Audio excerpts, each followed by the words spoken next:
फिर यहाँ तो धीरेन्द्र शास्त्री जी है, उनके तो सिर पर भगवान हनुमान जी आवे, उन्हें पता लग जाना चाहिए था कि 200 करोड़ की चोरी कब होने वाली है।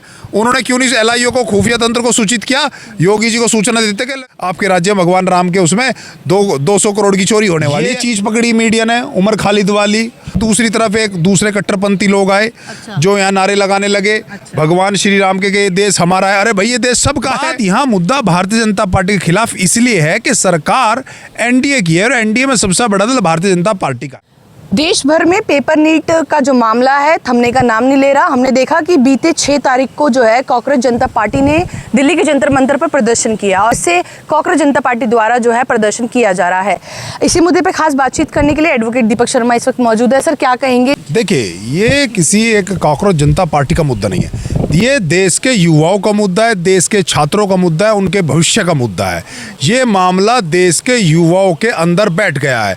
कारण उसका क्या है कि अनेक एग्जाम लीक होते हैं, सिर्फ नीट के एग्जाम नहीं, एसएससी के एग्जाम और प्रदेशों में एग्जाम, पिछले कई सालों में सैकड़ों एग्जाम लीक हो चुके हैं। और अभी ताज़ा मामला जो 1 महीने पहले जब नीट पेपर एग्जाम होता तो शर्म आनी चाहिए हमारी सरकारों को, शर्म आनी चाहिए हमारे प्रधानमंत्री साहब को, शर्म आनी चाहिए उस शिक्षा मंत्री को कि 12 युवा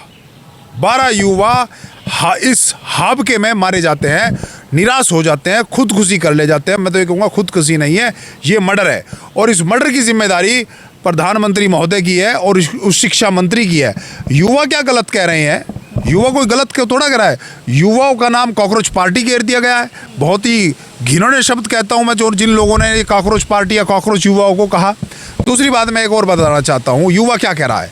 युवा कह रहा है कि उस शिक्षा मंत्री अपनी जिम्मेदारी लीजिए, अगर उन पर काम सही तरीके से नहीं आ रहा तो अपने पद से हटिए, इस्तीफा दीजिए। कौन सी बात गलत कह रहा है? ऐसे ही देश का किसान कह रहा है, अगर कृषि मंत्री किसानों को फसलों को सही रेट नहीं दे पाते तो कृषि मंत्री इस्तीफा दीजिए। ऐसे ही देश का हर वर्ग रेलवे मंत्री से इस्तीफा मांग रहा है। अच्छा सर, ये बताइए कि हम देख रहे हैं कि कांग्रेस जनता पार्टी के जो संस्थापक हैं अभिषेक दीप साफ तौर पे उन्होंने कह दिया कि मैं बीजेपी विरोधी हूँ और आरएसएस विरोधी हूँ। अब पहले ये था कि अभी तक लोगों को ये समझ नहीं आ रहा था कि इन्होंने कह दिया था कि हम किसी से पार्टी से बिलोंग नहीं करते हैं, एक हमारी अपनी पार्टी है।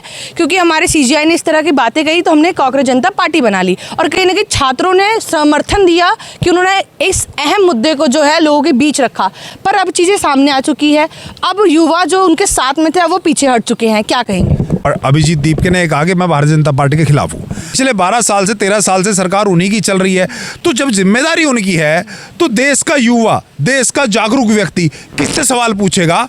जिनकी सरकार है उनसे तो सवाल पूछेगा। लोग तो ये भी कह रहे हैं, जो खुद बीजेपी के समर्थक है वो भी ये कह रहे हैं कि पद से इस्तीफा दे दीजिए। वो बार बार सामने आ रहे हैं, ये कह रहे हैं कि जिन्होंने पेपर लीक करवाया हमने उनको पकड़ा और हमने अरेस्ट करवाया।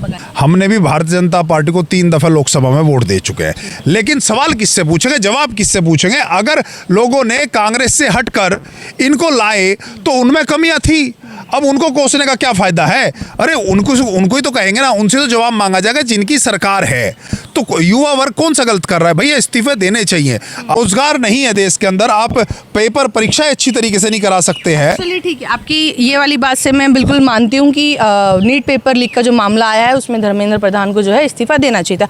हर देश का व्यक्ति यही चाहता है। अच्छा ये बताइए, अभी 6 तारीख को यहाँ पे प्रोटेस्ट किया गया, ठीक है, जो लोग सामने हैं, जो युवा सामने आए, खालिद का जो है समर्थन करते हैं। इस तरह की सोच जो देश द्रोही की बातें करता है, जो ये कहता है कि हर घर से अफजल निकलेगा, इस तरह का बयान देता है जो व्यक्ति, उसके लिए लोग यहाँ पे समर्थन कर रहे हैं। वो युवा जागरूक हैं फिर भी इस तरह की बातें कर रहे हैं, तो क्या दर्शा रहा है ये? देखिए पत्रकार महोदया, ये देश लोकतांत्रिक व्यवस्था है, यहाँ सैकड़ों दल हैं और हर व्यक्ति का, आपका विचार कुछ और हो सकता है, मेरा विचार कुछ हो सकता है, इन साहब का विचार कुछ हो सकता है, इन साहब का विचार कुछ और हो सकता है। सबकी विचारधारा अलग अलग है। ये जरूरी नहीं है कि इस प्रोटेस्ट में सिर्फ कांग्रेस जनता पार्टी के ही लोग आएंगे, वे अलग अलग दलों के अलग अलग विचारधाराओं के, लेकिन सबका मुद्दा एक ही है कि देश के अंदर परीक्षाएं और देश के अंदर रोजगार, मेन मुद्दे ये हैं। और मेरा मानना है कि इन मुद्दों पे ही फोकस करना चाहिए, इन मुद्दों से अलग नहीं भटकना चाहिए।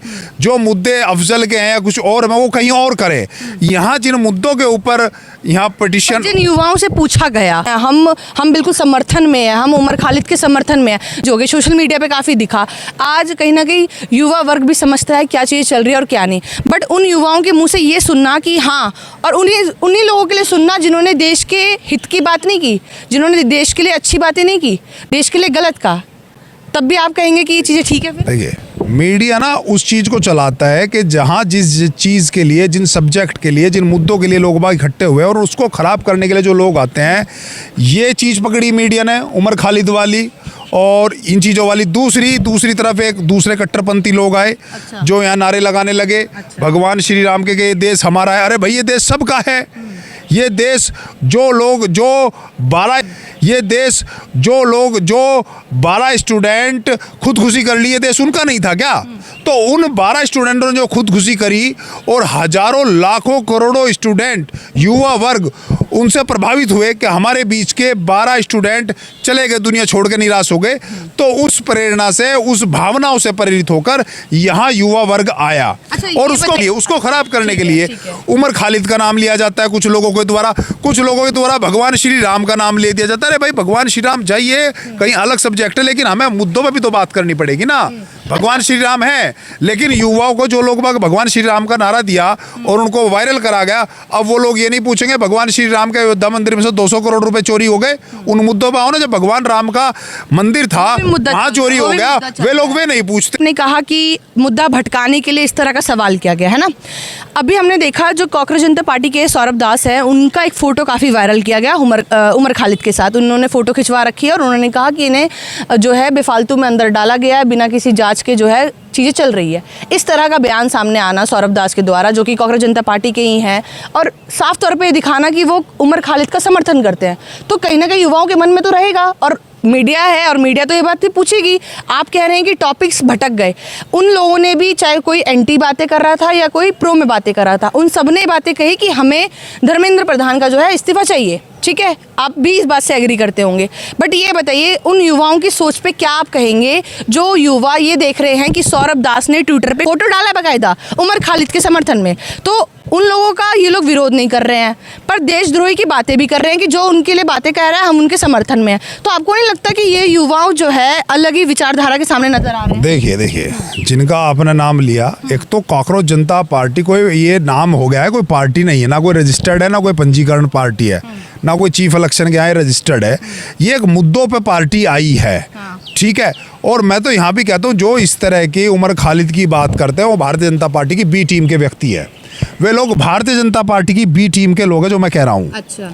वे लोग जो अगर हिंदुस्तान में ओबीसी है तो वो भी भारतीय जनता पार्टी का ही व्यक्ति है। दूसरी बात, अब मैं अच्छा, आपको ऐसा क्यों लगता है कि ये भारतीय जनता पार्टी की बी टीम है कांग्रेस जनता पार्टी? जो लोग डिवाइड करते हो समाज को, वो देश हित में हो ही नहीं सकते। जो लोग समाज को, बिरादरियों को और इस तरह के भड़काऊ भाषण देते हैं, वो डिवाइड एंड राज करने की पॉलिसी है। कांग्रेस ने 70 साल राज किया, तो आपको क्या लग रहा है? तो आपको नहीं लग रहा तब उन्होंने डिवाइड नहीं किया? तब आपको नहीं लग रहा उन्होंने डिवाइड नहीं किया? कांग्रेस खराब थी तभी तो इन बढ़िया को लाए। तो मैं क्या कह रही हूँ, टाइम में भी राम मंदिर में चोरी होने लगे, तो इनसे खराब कौन है फिर? तो बोला तो योगी आदित्यनाथ ने सीधे तौर पे बोला कि जिन्होंने किया उसको जरूर बख्शेंगे नहीं हम। अरे भाई, होना ही नहीं चाहिए था ना। हाँ। होना ही नहीं चाहिए था। ये तो अवतार है। मोदी जी कहते हैं मैं तो जेनेटिक, मेरा जन्म ही नहीं हो रहा, मैं तो मिशन पे आया हूँ ऊपर से। अरे भैया, जब तुम अवतार हो तो तुम्हें तो पहले ही पता लग जाना चाहिए था। फिर यहाँ तो धीरेन्द्र शास्त्री जी है, उनके तो सिर पर भगवान हनुमान जी आवे, उन्हें पता लग जाना चाहिए था कि 200 करोड़ की चोरी कब होने वाली है। उन्होंने क्यों नहीं एलआईओ को, खुफिया तंत्र को सूचित किया? तो सब अवतार लोग हैं। वे खराब थे कांग्रेस वाले, वे भ्रष्टाचारी थे, वे निकम्मे थे, तो इन अच्छों को तभी तो लेकर आए। पर ये क्यों निकम्मे बनने लग रहे? अरे युवा वर्ग कोई गलत कह रहा क्या? जब जिम्मेदारी नहीं संभल लिया तो इस्तीफा दो ना। जब कृषि मंत्री पर काम नहीं हो रहा तो इस्तीफा दो ना। जब सुरक्षा रक्षा मंत्री पर पहलगाम, पुलवामा जैसे हमले नहीं रुक रहे हैं तो इस्तीफा दो ना। जब गृह मंत्री पर लॉ एंड ऑर्डर, मणिपुर में हिंसा नहीं संभल रही है तो अमित शाह जी को इस्तीफा देना चाहिए ना। क्यों नहीं दे रहे हैं लोग इस्तीफा? अरे वे लोग तो इस्तीफा दे देते थे। उनके टाइम में जब 2008-9 में ताज होटल पे हमला होता है तो उस वक्त का गृह मंत्री इस्तीफा देता है। रेल मंत्री के उनके टाइम में कोई घटना होगी तो रेल मंत्री इस्तीफा देता है, इनके टाइम में कोई इस्तीफा ही नहीं देता। ये तो जब पहलगाम पे हमला होता है तो हमारे गृह राज्य मंत्री के लिए रेड कॉर्पोरेट बिछाया जाता है, वहाँ शर्म आनी चाहिए। नीट पेपर लीक का इस समय नीट पेपर लीक नहीं है, देश में बहुत सारे मुद्दे हैं। देश का युवा भी इस्तीफा मांग रहा है, देश का छात्र भी इस्तीफा मांग रहा है, देश का किसान भी इस्तीफा मांग रहा है, और देश में महान भुखमरी है। देश का डीजल पेट्रोल कहाँ चला गया आप ये देखिए। तमाम इन मुद्दों पे सरकार को अपने जवाब देने चाहिए। कल के अखबार में न्यूज़पेपर में क्या था? केंद्र सरकार की तरफ से स्टेटमेंट आता है, कि डीजल पेट्रोल के रेट नहीं घटेंगे। अरे जब इंटरनेशनल रेट घट गए तो भाई आप क्यों नहीं घटा रहे? जब युद्ध विराम हो गया तो आप क्यों नहीं घटा रहे? आप उस वक्त तो एक बहाना था कि भाई युद्ध चल रहा है इसलिए डीजल पेट्रोल जा रहा है, वर्ल्ड लेवल पर कीमतें बढ़ रही है। अब जब वर्ल्ड में कीमतें डाउन हो गई है तो आप अपने हाथ डाउन कीजिए ना। मुद्दे देश में हजारों सैकड़ों हैं और उन मुद्दों पे सरकार को अपना स्पष्टीकरण देना चाहिए। अच्छा ये बताइए कि आज जंतर मंतर पे देखिए कांग्रेस जनता पार्टी ने ये मुद्दा उठाया नीट पेपर लीक का, तभी सारे युवा वर्ग जो है इनको फॉलो कर रहे थे और इतने ज़्यादा मिलियंस में जो इनके फॉलोअर्स बन गए थे। पर हमने ज़मीनी हकीकत देखी कि किस तरीके से यहाँ पे कितने लोग जो है इनका समर्थन कर रहे हैं। इन कमेंट बॉक्स में आप लोग अपने विचार को ज़रूर रखिएगा।